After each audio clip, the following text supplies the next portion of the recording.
Hi guys, in this video we're going to be taking a look at the Z-ring.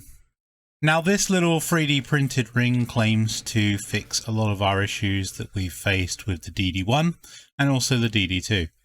So let's get this baby out of our rig, mount this to our DD1 and see what all the fuss is about.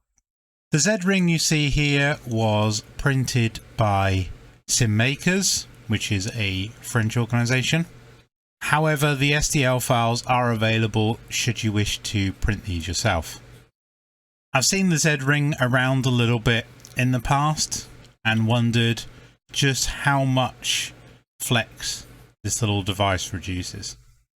So I'm hoping this helps to at least reduce the flex that I've seen with the DD1 and maybe help with getting rims on and off where they catch on that rubber seal.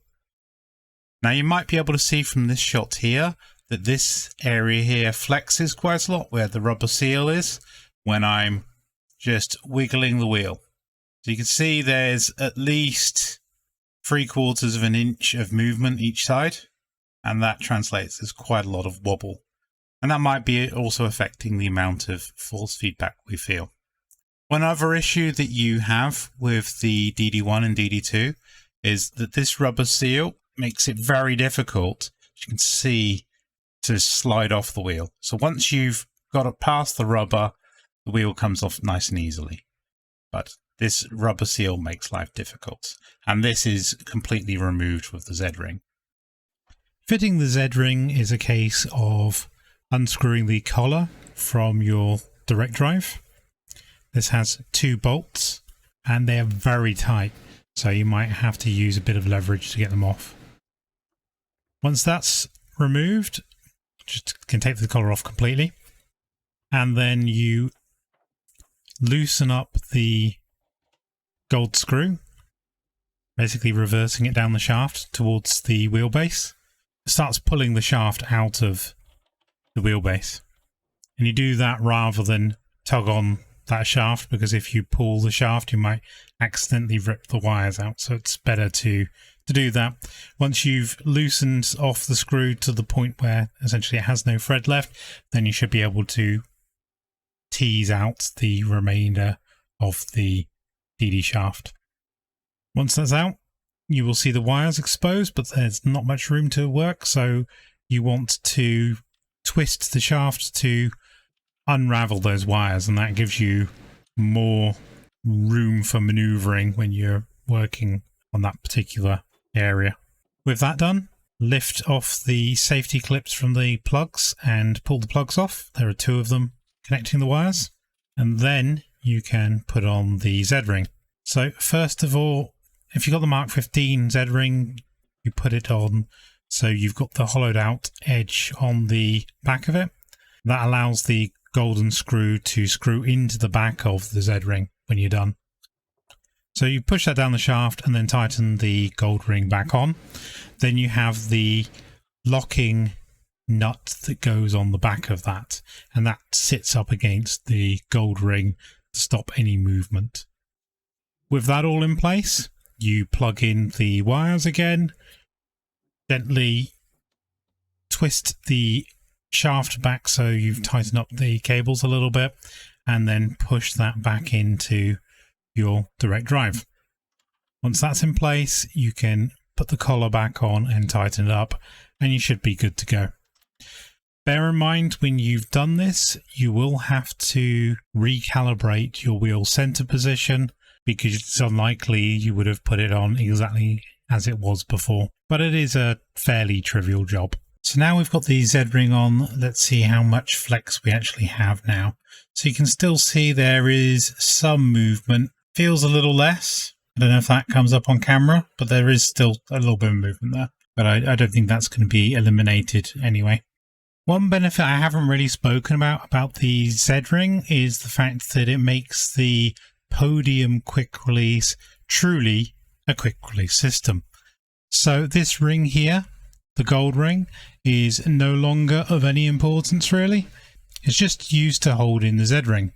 So if we get the cable out of the way for my USB wheel, we can just pull the wheel off.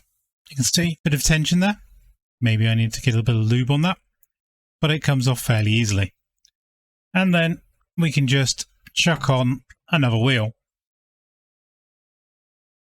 Like that. And it's on. There's no faff with messing around with this ring, and we're good to go with our next race. Now, driving the DD1 with a third-party wheel, which happens to be a USB wheel, was a bit of a pain. The USB cable starts to grab around the quick release, and that starts to build some tension up in the spring in the quick release, and then that just releases all at once. That is at least my experience with the original DD mount. So I've used a third-party wheel here, which I reviewed recently, to see if that issue is resolved with the Z-Ring. And driving around, I've driven 3 or 4 races now in various different cars with this rim since this upgrade, and I can tell you that I don't suffer from that problem anymore. There's still a little bit of movement on the shaft, but it's not necessarily that noticeable when you're driving, if I'm honest. The biggest improvement for me is that it doesn't build up that tension and release it at a tricky time. For example, I used to have that issue mostly in Skyline on bar first, and that is a killer when that happens. It just, that jolt is enough to unsettle you and the car, and you just crash. And that is not a nice experience. So removing that has been great, and I'm hoping that I'll be able to improve my driving now a little more with the DD1. I don't think this is a out and out replacement for the new QR2. I think that's likely to be considerably better. However, this is a very good interim step. So it's final thoughts time.